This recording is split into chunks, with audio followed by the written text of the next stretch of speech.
Bonjour à tous. Alors il s'agit de la leçon 26, référentiel, mouvement et vecteur vitesse. Alors on a fini l'optique et il nous reste en physique une partie qui contient 3 leçons. Donc cette partie c'est de la mécanique. Alors quand on fait de la mécanique en physique, l'objectif est le suivant. Eh bien on veut déterminer, on a un corps qui est en mouvement, qui subit des forces, il est en mouvement, et on veut déterminer à chaque instant sa position et sa vitesse. Donc il y a des règles, des lois pour ça. Mais c'est ça l'objectif. À partir de l'étude des forces, on peut trouver, avec des lois, la position et la vitesse. Donc il va y avoir 3 leçons dans cette partie-là. Donc la première, où je vais parler des mouvements d'une façon générale et de la vitesse. Une deuxième leçon la semaine prochaine où je vais parler des forces. Et dans 2 semaines, ce sera la dernière leçon, et bien la relation donc justement entre force et mouvement. Voilà. Donc cette leçon, voilà, comme je l'ai dit, donc je vais parler de mouvement et de vitesse. Alors, quand on étudie un mouvement, il y a quelque chose qui est important à préciser, c'est ce qui est écrit ici, c'est le référentiel. Alors vous avez un exemple ici, alors bon, c'est pas très bien fait ce que j'ai fait, mais bon, on va comprendre. Donc on a une personne là, une personne A, qui descend un escalier mécanique. Voilà. Et il y a deux, alors elle est immobile, elle est quoi, elle est immobile sur l'escalier mécanique et elle descend comme ça. Et il y a 2 observateurs, l'observateur 1 qui est ici, chacun des observateurs regarde la personne A. Donc cet observateur, il est immobile, il est sur le carrelage, là, ici. Et l'autre observateur, il est derrière la personne A, et puis il descend, en même temps que la personne A, l'escalier mécanique. Lui aussi est immobile, il reste sur sa marche. Alors, l'observateur 1 et l'observateur 2 ne vont pas observer la même chose, c'est évident. L'observateur 1, qu'est-ce qu'il va voir? Il va voir la personne A descendre. D'accord? Il va voir la personne A s'approcher de lui. La distance entre la personne A et l'observateur 1 va être de plus en plus courte. Okay.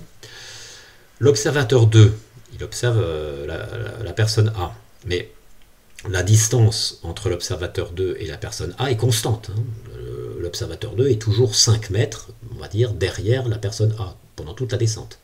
Donc en fait, la personne A, elle est immobile par rapport à l'observateur 2. Donc la conclusion, ce qu'on constate, c'est que pour l'observateur 1, la personne A descend, est en mouvement, descend l'escalier mécanique. Et pour l'observateur 2, la personne A est immobile par rapport à lui, elle ne bouge pas. Donc du coup, il y a quelque chose de très important à préciser quand on étudie un mouvement, et bien c'est le lieu d'observation. Si le lieu d'observation c'est le carrelage, la personne A est en mouvement. Si le lieu d'observation c'est l'escalier mécanique, la personne A est immobile. Voilà, donc ce lieu d'observation, en physique, on n'appelle pas ça lieu d'observation, on appelle ça référentiel.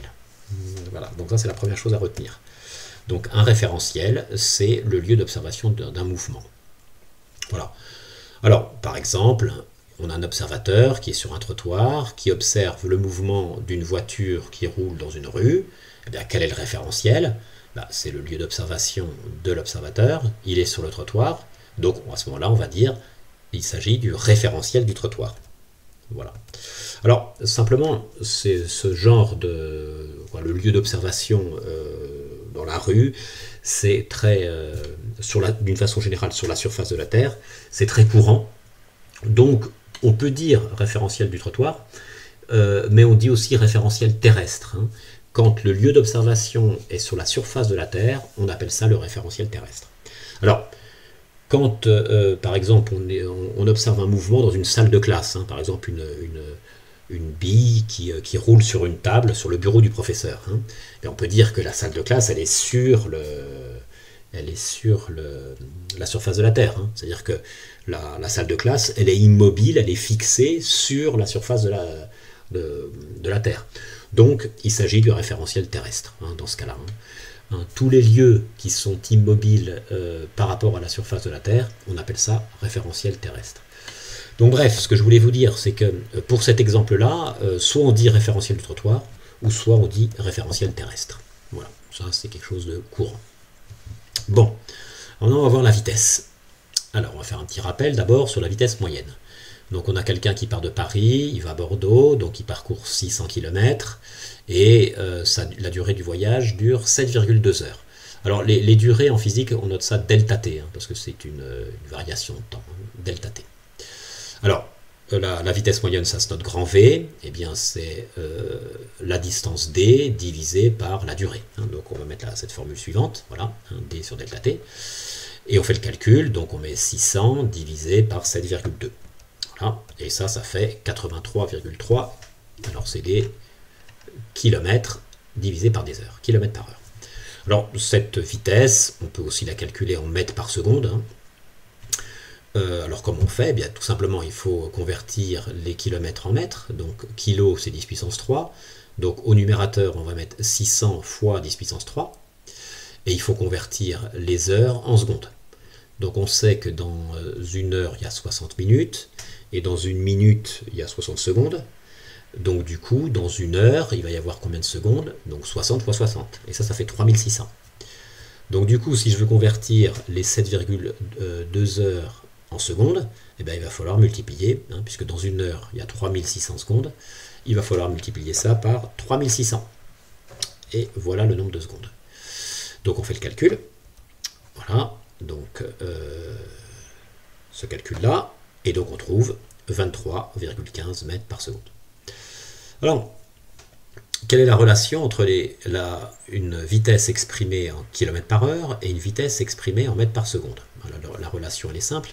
Si on divise, si vous faites ça chez vous, si vous divisez ça par ça, vous allez trouver 3,6. On trouvera toujours 3,6 entre ces deux façons d'exprimer la vitesse avec ces unités.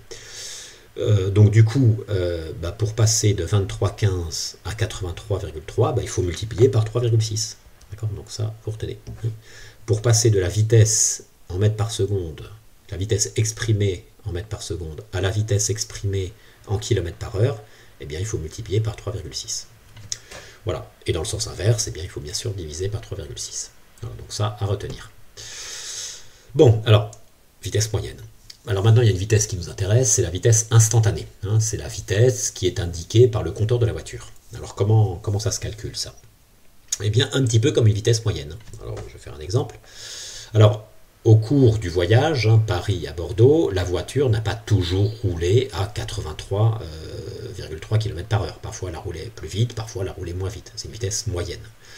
Eh bien, pour calculer la vitesse instantanée, c'est-à-dire la vitesse à un moment donné, eh bien, il faut faire le calcul de la vitesse, c'est-à-dire distance divisée par temps, mais c'est une petite distance parcourue à ce moment-là, divisée par une petite durée effectuée à ce moment-là. Donc, par exemple, alors, la vitesse moyenne, ça se note grand V, la vitesse instantanée, ça se note petit v. Alors voilà, donc c'est une distance divisée par delta t, donc petite distance, petit delta t. Donc un exemple, eh bien à un moment donné, entre Paris et Bordeaux, la voiture, elle a parcouru 8 mètres en un quart de seconde. Eh bien on fait le calcul, eh bien ça fait ça. Alors on va voir la vitesse en km par heure, donc on va multiplier par 3,6 pour voir un peu combien ça fait. Eh bien ça fait 115 km/h. Donc à ce moment-là, eh bien la voiture roulait plus vite que la vitesse moyenne, elle roulait à 115 km/h. Autre exemple, eh bien, à un autre moment, la voiture, elle a parcouru 15 mètres en 1,3 secondes. Bon, ça fait combien de mètres par seconde? Ça fait 11,5 mètres par seconde. On calcule en kilomètres par heure, et ça fait 41 km par heure. Donc, c'est-à-dire qu'à ce moment-là, il y avait un ralentissement, il y avait un bouchon, et la voiture roulait moins vite. Donc voilà, donc retenez qu'une vitesse instantanée, ça se calcule comme une vitesse moyenne, mais c'est sur une petite distance et une petite durée par rapport à tout le trajet. Voilà, c'est ça qu'il faut retenir. Bon, alors maintenant on va voir un petit peu comment expérimentalement eh bien, on peut étudier les vitesses moyennes et les vitesses instantanées. Donc pour ça il faut un dispositif. Voilà, donc là on voit le dispositif expérimental pour cette étude. Alors ce dispositif on l'a au lycée, vous l'auriez utilisé. Donc il nous faut quelque chose qui se déplace. Alors, ce quelque chose qui déplace, eh bien, porte le nom de mobile autoporteur. Alors, pourquoi? Eh bien, parce que, voilà, on l'a ici, hein, ce mobile autoporteur, c'est une espèce de cylindre, ça pèse 400 grammes à peu près. Et il y a un compresseur qui envoie de l'air ici, hein, il y a voilà, une soufflerie hein, qui envoie de l'air à l'intérieur, hein, ça marche avec une pile. Et donc de l'air arrive ici et passe ici comme ça, et donc ça fait un petit coussin d'air, et donc du coup le mobile il glisse sans frottement, quoi. Il y a peu de frottement, et donc voilà, il se déplace bien, quoi. Il se déplace facilement. Alors je vais vous montrer une vidéo, voilà, ici, ça, hop, voilà. Alors voilà, donc là le professeur il tient le mobile autoporteur, et puis il va le lancer, là vous allez voir, ça va bien glisser, regardez. Voilà, vous voyez, ça glisse bien, voilà, hop. Voilà, tac. Voilà. Hein, c'est grâce à l'air. Voilà. Hein, c'est grâce à l'air. Donc je reprends la vidéo. Hop, je reprends la vidéo. Alors, donc voilà. Donc vous avez vu, ça se déplace bien. Hein, ça sera le mobile que l'on va étudier. Donc il va se déplacer à une certaine vitesse. Alors, ce qu'on voudra avoir aussi, c'est la trajectoire. Hein, la trajectoire. Alors pour ça, donc dessous, il y a une électrode, une espèce de petit clou en métal. Et cette électrode, elle envoie des étincelles sur le papier qui est là. Alors c'est un papier particulier, il y a du carbone dessus. Donc à chaque fois qu'il y a une petite étincelle qui est envoyée, ça fait un petit point. Voilà. Et ces étincelles sont envoyées à intervalles de temps réguliers. Donc on peut choisir l'intervalle de temps. Hein. On peut choisir 20 millisecondes, 40 millisecondes ou 60 millisecondes. Voilà. Donc si on choisit par exemple ici 40 millisecondes, eh bien ça veut dire que il va y avoir toutes les 40 millisecondes, il va y avoir une étincelle. Donc on lance le mobile et puis on appuie sur impulsion d'une façon continue, et à ce moment-là il va y avoir des étincelles. Si on a choisi 40 millisecondes, et bien toutes les 40 millisecondes. Alors par exemple, si on veut, voilà, donc là on a un mouvement circulaire, alors comment on fait? Eh bien on met un espèce d'axe ici, hein, une sorte d'axe un peu lourd, une ficelle, voilà, ou une tige métallique qui est fixée au mobile autoporteur, on donne une impulsion, on le pousse, quoi, autrement dit, on le pousse, et on appuie sur ce bouton impulsion, et donc le mobile glisse en faisant un cercle, et toutes les 40 millisecondes, il envoie une étincelle, donc ça fait des petits points. Donc on a la trajectoire, mais aussi on a la durée, etc., etc. Donc avec ce dispositif, on peut calculer des vitesses moyennes, des vitesses instantanées, etc. Donc c'est ce qu'on va voir maintenant. Prenons cet exemple, cet enregistrement. Alors ça, c'est le genre d'exercice que vous pouvez avoir. Hein. Donc on a cet enregistrement. Donc là, le temps c'est pas 40 millisecondes, mais c'est 60 millisecondes. Hein. Donc ça veut dire qu'il s'écoule 60 millisecondes entre deux positions successives. Et ce temps, voilà, on le note avec la lettre grecque tau. Voilà. Alors, comment calculer la vitesse moyenne? Alors on va donc la vitesse moyenne hein, d'abord. Donc on avait vu cette formule, mais comme on a cet enregistrement, on peut être un peu plus précis, donc on va modifier un petit peu notre formule. Eh bien, la distance, eh bien, la distance parcourue, ben, c'est la longueur de cette courbe. La longueur de la courbe de M0 à M11.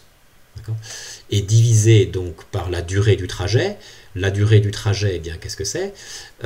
Entre M0 et M1, le mobile a parcouru 60 millisecondes.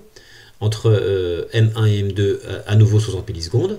Donc il faut compter le nombre de fois 60 millisecondes. Donc je compte le nombre d'intervalles. Hein. 1, 2, 3, 4, 5, 6, 7, 8, 9, 10, 11. Donc 11 fois 60 millisecondes. Donc dans la formule, on va écrire au dénominateur 11 fois tau.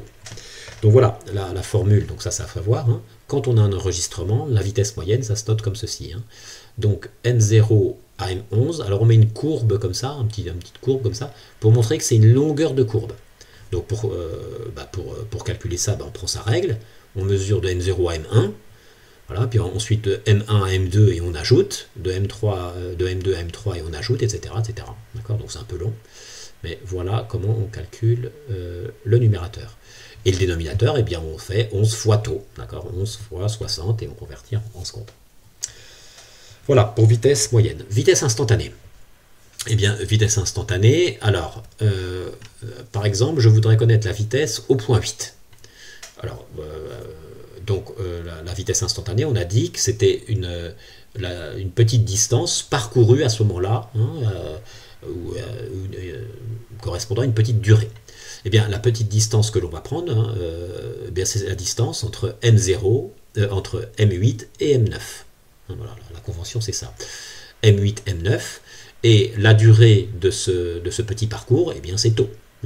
Donc la formule, on écrit ça comme ça, donc petit v, donc on veut la vitesse au point 8, donc on met v indice 8. La distance parcourue, eh ben, ça va être M8, M9, hein, voilà, on met toujours ce point-là puis le point d'après, divisé par tau, ça sera toujours ça. Donc on fait un petit exercice, voilà le genre d'exercice qu'il faut savoir faire. Déterminer la valeur de la vitesse instantanée au point 5, et on donne cet enregistrement. Alors, eh bien déjà on écrit la formule, donc on va écrire V5, donc on va écrire M5, M6, divisé par tau. Voilà. Et ensuite on remplace. Donc M5, M6, donc il faut mesurer hein, sur la feuille, donc on imagine qu'on a une feuille, donc on mesure de là à là, donc ça fait, mettons sur la feuille, 0,65 cm. Bien.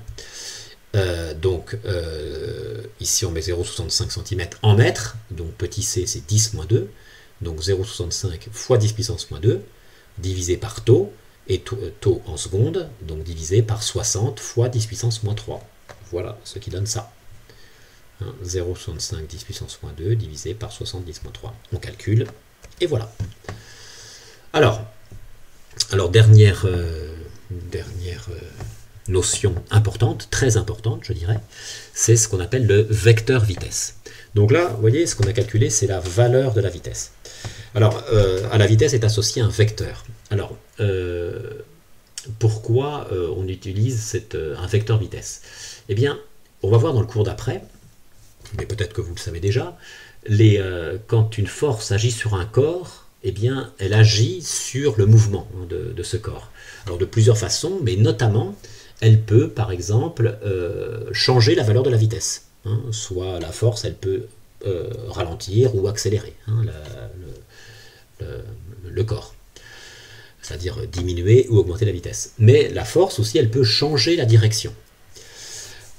Donc, il existe une loi entre la force et puis le changement de la valeur de la vitesse et ou le changement de la direction.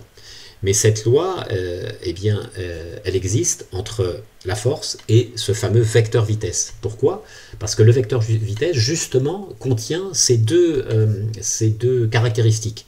Le vecteur vitesse, quand on connaît le vecteur vitesse, on connaît la valeur de la vitesse, mais on connaît aussi la direction du corps. Voilà, donc c'est pour ça que cette grandeur est intéressante, parce qu'il va y avoir une loi directement entre force et vecteur vitesse, qu'on verra après. Alors pour l'instant, je définis le vecteur vitesse. Alors le vecteur vitesse au point 5, par exemple. Eh bien, qu'est-ce que c'est? Alors vous savez que un vecteur, c'est une flèche, en quelque sorte. Une flèche qui a une certaine longueur, une certaine direction et un certain sens. Alors, le point de départ de la flèche, le point d'application du vecteur, eh bien, ça sera le point 5. Hein. On va tracer le vecteur vitesse au point 5. Là. Le vecteur vitesse oui, au point 5. Donc la flèche part du point 5. Bon, alors, cette flèche doit donner la direction du mouvement. Eh bien, au point 5, le mobile allait vers le point 6. Donc la flèche, elle va aller du point 5 au point d'après, au point 6. Hein. Donc la direction, eh bien, ça va être la direction qui va passer entre les points M5 et M6. Voilà. Le vecteur doit donner le sens du mouvement. Eh bien là, c'est forcément vers la droite. Donc la flèche, elle va aller vers la droite. Et enfin, la longueur de la flèche doit être liée à la valeur de la vitesse. Plus la vitesse est grande, plus la flèche doit être longue. Donc pour ça, on vous donnera toujours une échelle pour la vitesse. Hein, il vous faut un renseignement. Voilà, on vous donnera ça, échelle pour la vitesse. Donc qu'est-ce que ça veut dire ça? Ça veut dire qu'une flèche de 2 cm, ça correspond à une vitesse de 0,1 m par seconde. Alors nous, eh bien, on va calculer la longueur de notre flèche. Eh bien nous, on n'a pas 0,1, mais on a 0,11. Donc on va mettre 0,11 ici, puis ici on va mettre x. Voilà. Donc x égale ça fois ça divisé par ça. Voilà, hop, et on trouve 2,2 cm. Donc si on veut tracer le vecteur vitesse, on trace une flèche en partant du point 5, et une flèche qui passe par le point M6 et qui fait 2,2 cm. Voilà, ça. Alors, on ne dessine pas une flèche comme ça et c'est tout. Hein. Il faut donner un nom à cette flèche. Alors, le nom, c'est le vecteur vitesse au point 5. Donc, on met V5 comme ça, et puis on met une petite flèche par-dessus, parce que c'est un vecteur. Voilà, on fait ça. Voilà.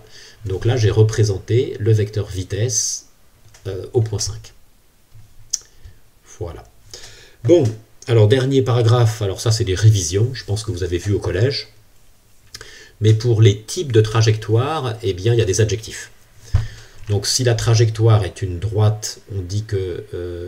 pardon, pour les types de mouvements, il y a, selon la trajectoire, il y a des adjectifs.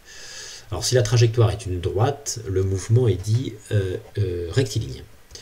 Si la trajectoire est un cercle, le mouvement est circulaire. Si la trajectoire est une courbe, le mouvement est curviligne.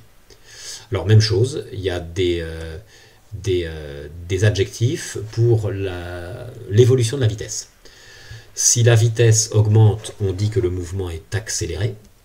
Si la vitesse est constante, on dit que le mouvement est uniforme. Et si la vitesse diminue, on dit que le mouvement est retardé ou freiné. Bon, un petit exercice par exemple. Voilà, on a cet enregistrement de tout à l'heure, et on vous demande quelle est la nature du mouvement, ou quelles sont les caractéristiques de ce mouvement. Donc il faut employer ces adjectifs. Eh bien, qu'est-ce qu'on va dire? On va dire que déjà le mouvement il est curviligne, puisque la trajectoire est une courbe. Voilà. Qu'est-ce qu'on va dire pour l'évolution de la vitesse? On voit que les points se rapprochent. Alors, bien sûr, hein, il n'y a pas la valeur de taux, mais taux a une certaine valeur, la durée entre deux points, la durée qui s'écoule donc entre deux positions successives est constante. Hein. Donc les points se rapprochent hein, avec une durée qui est constante, donc ça veut dire que forcément la vitesse diminue au départ, là, ici. Donc on peut dire que de M0 à M6, les points se rapprochent, donc la vitesse diminue, donc du coup le mouvement il va être retardé. Voilà, donc retardé de M0 à M6. Et ensuite, de M6 à M11, on voit que la distance là entre les points augmente. Donc là, il va y avoir une accélération. Donc accéléré de M0 à M11. Voilà, ce cours est terminé.